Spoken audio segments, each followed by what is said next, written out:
E se o muro de concreto em Berlim caiu em 1989, outros voltaram a se erguer. Menores à primeira vista, mas igualmente perigosos. Porque hoje os muros não são mais feitos de pedra, mas de ideias. Perigosas ideias. De um lado, o mesmo autoritarismo de sempre, agora disfarçado de virtude. Do outro, um Ocidente cansado de si mesmo, pronto para aceitar limites à liberdade em nome de causas que nem sempre entende.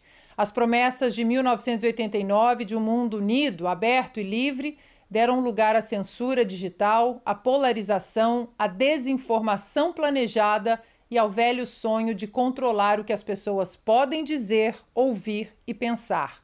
O Muro de Berlim caiu sob a força de 3 pilares: a política, a moral e a fé. Hoje, essas 3 forças voltam a ser testadas, cada uma à sua maneira. O Muro de 1961 foi construído para impedir pessoas de fugir da escravidão. Os muros da nossa época servem para impedir as pessoas de pensar livremente. E é justamente por isso que lembrar o 9 de novembro é tão importante. Não como nostalgia, mas como alerta. Em 9 de novembro de 1989, o mundo assistiu, ao vivo, à queda de um muro que dividia não apenas uma cidade, mas toda uma era.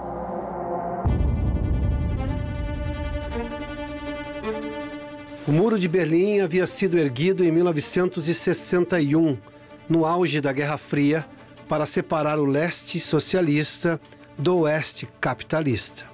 De um lado, o regime comunista da Alemanha Oriental, sustentado pela União Soviética. Do outro, a Alemanha Ocidental, livre, democrática e apoiada pelos Estados Unidos e seus aliados da OTAN. Durante 28 anos, aquele muro representou a linha visível da divisão do mundo. Famílias foram separadas, milhares morreram tentando atravessá-lo. E a cidade de Berlim tornou-se o palco mais simbólico do confronto entre liberdade e controle, entre capitalismo e comunismo, entre o indivíduo e o Estado. Mas o muro não caiu de um dia para o outro. Ele começou a ruir muito antes do primeiro pedaço de concreto despencar. Durante toda a década de 1980, a crise interna dos regimes socialistas se aprofundou. Economias em colapso, escassez de alimentos, censura, repressão e perda de legitimidade. Ao mesmo tempo, a União Soviética de Mikhail Gorbachev iniciava um processo de abertura com as políticas de perestroika e glasnost, reestruturação e transparência. Mas a história da queda do muro não se explica apenas por dentro do bloco comunista. Ela também foi impulsionada por líderes do Ocidente livre que se recusaram a aceitar a divisão do mundo.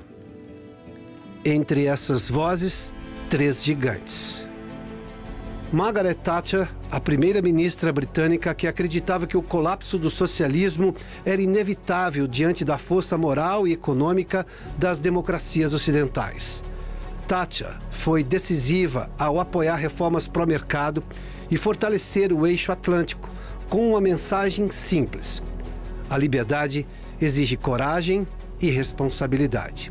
Ronald Reagan, presidente dos Estados Unidos, que em 12 de junho de 1987, diante do portão de Brandemburgo, ergueu a voz e lançou um desafio histórico ao líder soviético que ia muito além da separação física do muro erguido. Mr. Gorbachev, tear down this wall.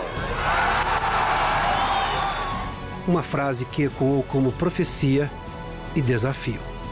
A terceira voz, talvez a mais inesperada, foi a de João Paulo II, o Papa polonês que, em 1979, ao visitar a Polônia, despertou um povo inteiro da apatia imposta pelo regime soviético. O movimento Solidariedade, liderado por Lech Wałęsa, ganhou força e se tornou o estopim da resistência popular. O comunismo, sustentado pelo medo, começava a ruir por dentro. Non abbiate paura! Essas três forças, política, moral e espiritual, abriram brechas no muro muito antes de que ele caísse fisicamente. E quando o regime tentou resistir, já era tarde demais. Na noite de 9 de novembro de 1989, diante das câmeras do mundo inteiro, o muro começou a desabar. Martelos, marretas e mãos nuas derrubaram o símbolo mais concreto da divisão do século XX. As imagens mostravam a mensagem irrefutável. O muro de Berlim não havia caído, mas derrubado por homens e mulheres de coragem que bateram forte na pedra fria da opressão e abriram com as próprias mãos o caminho da liberdade.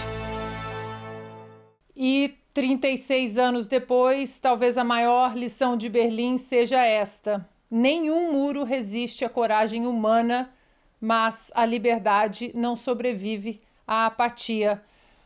Flávio, muita gente hoje que assiste documentários, as notícias, muita gente não era nascida em 1989. Falávamos do 11 de setembro semana passada, né?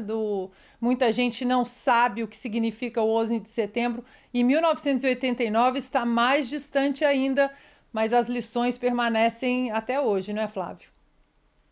Pois é, Ana, eu achava que a Alemanha era o país mais importante do mundo nessa época. Acho que até hoje eu quis estudar alemão, talvez por algum reflexo disso, né? Todo mundo falando da Alemanha o tempo todo e eu tentando entender o que era esse raio desse muro de Berlim. E assim, não tem documentários sobre isso, não tem filmes, não tem ficção, não tem narrativas, não há explicação para as pessoas, né? Até tem algumas dúvidas que as pessoas pensam mais tecnicamente. O que era o muro de Berlim? Afinal, se você for dividir a Alemanha ali em dois, Berlim está praticamente inteira, né? Tá inteira, aliás, do lado oriental. Então, o que o muro defende? Como é que funcionava esse muro? Esse foi o primeiro muro, assim, que ele tem um funcionamento oposto do que todos os muros do mundo, né? Você não quer que as pessoas entrem lá, mas assim, como você dividiu a capital alemã ali em dois, né? Ela ficou como um bloco, tinha um bloco capitalista isolado, dentro do bloco comunista, no bloco da RDD. Então, o que você faz? Você faz um muro para as pessoas não fugirem para o capitalismo. Então, era um muro ali de 3 metros de altura, 4 metros de altura. Na verdade, eram 2 muros, né? Tinha uma zona dentro, que era a zona ali da morte, chamada exatamente dessa forma, e os soldados tinham direito, já estavam liberados para atirar ali. Eram 155 quilômetros, se não me engano, mais ou menos 300 soldados, então não eram muitos soldados capacitados, então por isso que você tinha essa zona ali, né, parecendo uma espécie de trincheira, porque aí dava tempo de os soldados atirarem e matarem as pessoas que estavam tentando fugir. Sabe quem que teve essa ideia desse muro? Né? Tinha um certo comunista chinês, um certo Mao Tse-tung, que tinha no seu país, a coisa mais famosa do mundo era justamente um muro. Então ele foi lá, virou lá era o Walter Ulbricht ainda, depois ficou o Erich Honecker, basicamente são os dois líderes, né, os dois ditadores, melhor dizendo, da Alemanha Oriental. Eles ficaram tomando conta daquele muro, ou seja, sabe qual que era o nome oficial do muro? Era o Muro Antifa. Não estou brincando, né? O muro de contenção antifascista. Literalmente, era este o nome, né, Flávio? Do muro. E o movimento Antifa, inclusive, ficava ali perto. O primeiro movimento Antifa, né, que teve esse primeiro nome, ficava ali perto. Olha só a curiosidade histórica também para as pessoas, né? Então era um muro ali para você chamar todo mundo que era capitalista, todo mundo que era de um mundo liberal, de um mundo de liberdade, de um mundo, sei lá, de democracia, do que quer que fosse, de fascista. Não veio de hoje essa ideia, tá? Isso eu tô falando lá dos anos 30, né? Mas o muro de 61 e 63, o Kennedy faz um famoso discurso Ich bin ein Berliner, né? Eu sou um berlinense, que ele faz na Alemanha Oriental como um prognóstico, né, do que seria ainda muitos anos de Guerra Fria. Depois de 87, se não me engano, 87, né, junho de 87. Junho de 87. O Reagan faz outro famoso discurso, que é Mr. Gorbachev, tear down these walls, derruba este muro. E ele faz na frente do portão de Brandemburgo, mostrando que ninguém aguentava mais aquilo. Não foi do nada, né? Teve também a abertura entre a fronteira da Áustria e da Hungria. A Hungria já já tinha passado ali, né, por muita coisa também, teve Primavera de Praga, teve a questão da Tchecoslováquia, foram muitos movimentos internos, as pessoas não aguentamos mais viver sob o comunismo, e aí o muro, ele é derrubado na madrugada, isso é a coisa mais divertida de todas, na madrugada na unha, porque teve uma transmissão de rádio da Alemanha Ocidental dizendo, olha, já que eles estão liberando várias fronteiras, parece que eles vão liberar a fronteira com o muro. Isto, na verdade, era o que, sei lá, certas pessoas no Brasil hoje chamariam de fake news, porque não foi uma notícia verdadeira. Mas as pessoas saíram correndo e começaram a derrubar era tijolo por desinformação tijolo, causando golpe de Estado, Morgenstern. Exatamente, Bernardo. A desinformação ali é um atentado violento contra o Estado Democrático de Direito antifascista, né? E começaram a arrancar os pedaços do muro e os soldados Mas, pararam Flávio, de atirar. Não você fizeram concorda nada. que a gente beirou uma tragédia ali, porque, como tudo na União Soviética, nada funcionava como deveria, entre o comunicado da Alemanha Ocidental e as pessoas que vão ao muro e começam a derrubar o muro sem um comunicado oficial de Moscou, por sua vez, ali um mal entendido poderia ter gerado uma tragédia, centenas e milhares de mortes, não é mesmo? Não só isso, Ivan. Tinha vários aspectos curiosos, né? Porque o pessoal saiu com picareta, saiu com marreta no meio da rua e assim, tava cheio de soldado. Não, é assim, você vê vídeos disso, né? A pessoa assim, derrubando assim, os pedaços lá com a mão mesmo, né? Você encontra pedaços do Muro de Berlim à venda hoje em Berlim. E uma coisa curiosa, os soldados eles tinham direito de atirar. Pela regra do Gorbachev, mas eles desistiram de atirar, viram e falaram assim, olha, não dá mais, não há mais o que fazer. Aparece o Honecker, né, no final do dia, e depois no dia seguinte também na televisão, falando, então, né, nós aqui, cuidando da liberdade das pessoas, né, agora vamos deixar todo mundo transitar livremente. É um belo de enfim, vocês entenderam.